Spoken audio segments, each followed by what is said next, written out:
반갑습니다. 3단원 6번째 시간입니다. 자, 이런 나트륨 이온 같은 경우는 전자를 버리면서 양이온이 되는데, 이렇게 버리는 이유는 비활성 기체인 네온과 전자수가 같아지게 하기 위해서입니다. 자, 마찬가지로 염화이온은 전자를 얻어서 음이온이 되는데, 비활성 기체인 아르곤과 전자수를 같게 하기 위해서이죠. 자, 이런 비활성 기체들은요, 바로 안정함의 대표 주자이기 때문에 많은 원자들이 이런 비활성 기체의 전자수를 가지려고 하는 경향이 있습니다. 자, 하지만 이런 탄소 같은 전자가 애매한 수가 있는 애들은 전자를 얻기도 못하고 잃기도 못한 상황입니다. 바깥에 전자가 4개 있으니까 4개를 채워도 되고 이 4개를 잃어도 되는데, 이런 원자들은 어떻게 비활성 기체의 전자수를 맞추게 될지 한번 알아보겠습니다. 그 방법이 바로 공유결합입니다. 자, 이 공유결합은 이 공유라는 것의 의미를 아는 것이 중요합니다. 만일 2명의 사람이 이런 같은 양의 돈을 가지고 있다고 해보겠습니다. 자, 각자 돈이 서로 부족하다는 걸 느꼈기 때문에 서로 돈을 합치기로 결정을 합니다. 자, 이제 이렇게 서로 함께 가지게 된 돈은 이 왼쪽 사람 것이기도 하고 오른쪽 사람 것이기도 하면서 그것을 바로 돈을 공유했다고 표현을 하는 것이죠. 이때 이 돈을 공유하다는 의미가 바로 이 공유결합의 공유입니다. 자, 그럼 공유결합은 무엇을 공유하냐? 원자들이 가지고 있는 전자를 공유하게 됩니다. 즉, 공유결합이란 원자들끼리 전자를 공유하면서 형성하는 결합인 것이죠. 자, 예를 들어서 수소 원자 2개가 서로 전자 하나를 서로 공유하게 되면요, 이때 서로 공유된 전자 2개는 이 왼쪽 수소의 것이기도 하면서 오른쪽 수소의 것도 됩니다. 자, 각각의 수소는 결국 전자 2개를 가지게 되는 것인데, 그것은 마치 비활성 기체인 헬륨이 전자 2개를 가지고 있는 모습과 같기 때문에 안정한 상태가 될 수 있는 것이죠. 그리고 이때 이렇게 공유된 전자들이 바로 공유결합을 형성하는 것이죠. 결국 공유결합은 이런 부족한 전자수를 채우기 위해서 서로 협력하는 것이라 보시면 됩니다. 자, 다른 예를 들어서 플러스 8, 즉 원자번호 8번인 산소를 볼 수가 있는데, 첫 번째 껍질에는 전자 최대 2개가 차고 두 번째 껍질에는 8개가 채워지나, 산소는 8번 원소이기 때문에 전자도 8개를 가져야 돼서 두 번째 껍질에는 6개만 채워지면 총 전자를 8개 가질 수 있습니다. 하지만 이 산소도 역시 비활성 기체의 모습인, 즉 네온인 전자 10개를 가진 네온의 모습과 같아지려 하기 때문에 전자 2개가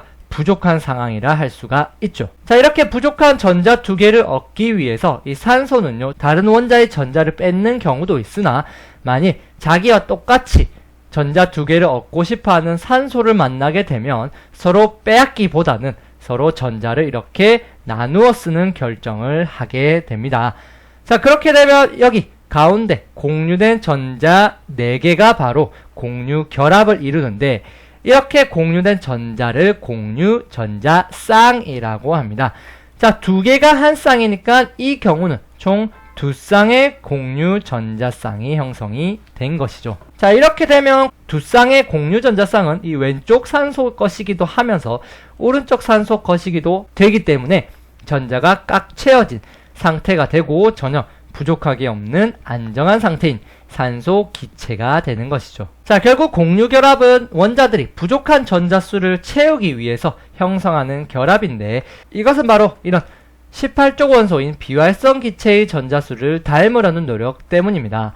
자, 수소의 경우는 전자 1개를 얻으면 헬륨 원소가 될 수 있는데, 그래서 수소는 1개의 전자가 부족하죠.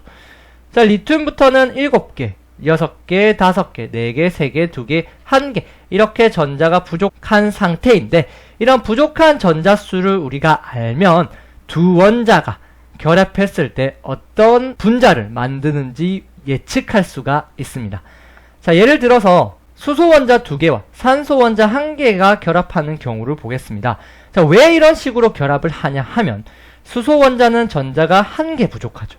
1개 전자만 채우면 헬륨 원자인 비활성 기체가 될 수 있고, 산소 원자의 경우는 2개가 부족합니다. 자, 2개만 채우면 여기 네온의 전자 배치를 가질 수 있으니까 이렇게 산소 원자는 부족한 전자 2개를 각각 수소 원자로부터 1개씩 공유를 받게 됩니다. 자, 그렇게 되면 이런 형태의 분자가 완성이 되는데 여기 이쪽 부분이 바로 공유 전자쌍이 될 것입니다. 자, 이렇게 되면서 완성한 게 바로 물 분자 H2O인 것이죠. 즉 부족한 전자수를 알면 어떤 화합물이 만들어지는지도 예측이 가능합니다. 자, 다른 예로 질소 분자를 볼 수가 있는데 질소는 전자가 3개 부족하죠. 질소는 전자가 3개 부족하니까 서로 3개씩 공유를 해주면 부족한 3개를 채울 수가 있습니다. 즉 이렇게 총 6개, 즉 3쌍의 공유 전자쌍을 공유하게 되면서 질소 분자가 완성이 됩니다. 자, 공유 결합도 역시 공유 결합 길이가 존재를 하는데 수소 원자 2개의 결합 길이로 그것을 설명해 보겠습니다. 자, 가로축이 수소 원자 핵 사이의 거리가 되고 세로축이 에너지입니다. 아시다시피 에너지가 낮을수록 안정합니다. 자, 처음 A의 경우를 보면 수소 원자 핵 사이의 거리가 A, B, C, D 중 가장 멀리 있는 이런 모습입니다. 자, 그리고 B에서 조금 더 가까워지게 되는데 가까워지면 가까워질수록 서로 점점 안정해지는 걸 알 수가 있습니다. 왜냐하면 에너지가 낮아지기 때문이죠. 수소 원자 핵 사이의 거리는 점점 더 좁혀져서 C의 상태에 도달하게 되면 에너지가 가장 낮은 상태가 됩니다. 이런 형태가 되는데 가장 안정한 상태라고 볼 수 있죠. 자, 하지만 만약에 이 둘 사이의 거리를 조금 더 좁히게 되면 바로 D결합이 되는데 D결합이 되면 너무 가깝기 때문에 반발력이 작용하게 됩니다. 자, 이런 반발력에 의해서 에너지가 점점 높아지게 되면서 불안정해지게 되죠. 결국 가장 안정한 이 C가 공유결합 길이가 되는데 원자핵과 원자핵 사이 거리가 공유결합 길이로 정할 수 있습니다. 그리고 공유결합 길이의 절반이 바로 공유결합 반지름으로 정해지는 것이죠.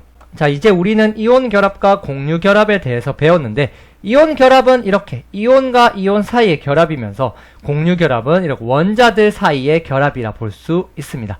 이온 결합은 정전기적 인력, 즉 플러스 전기와 마이너스 전기 사이의 결합이기 때문에 굉장히 강하게 붙어있는 반면에 공유 결합은 그냥 서로 부족한 전자를 채워주는 결합이기 때문에 이온 결합에 비해서는 세기가 많이 약한 결합입니다. 그렇다 보니 약한 결합이니까 이온 결합보다는 공유 결합이 더 쉽게 떨어져 나갈 수가 있습니다.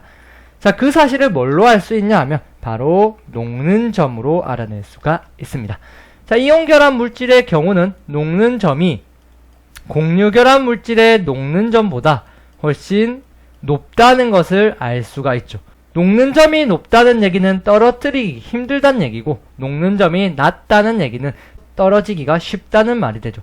즉 공유 결합이 이온 결합보다 녹는 점이 작다는 것을 보고 공유 결합의 세기가 이온 결합 세기보다는 약하다는 것을 알 수가 있죠.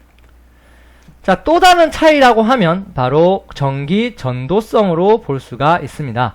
자, 이온 결합 물질의 경우는 고체일 때는 전기가 흐르지 않다가 액체가 되면 전기가 흐르는 것을 보실 수 있습니다. 자, 그런데 반해서 공유 결합은요, 고체일 때도 전기가 흐르지 않고 액체일 때도 전기가 흐르지 않습니다.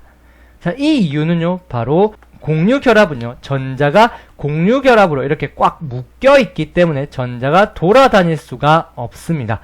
전자가 돌아다녀야 전기가 흐르는 건데 전자가 돌아다니지 못하니까 전기가 흐르지 못하는 것이죠. 즉 이온 결합과 공유 결합의 큰 차이점은 이온 결합은 전기 전도성을 띌 수 있는 반면에 공유 결합은 전기 전도성이 없다는 것이죠.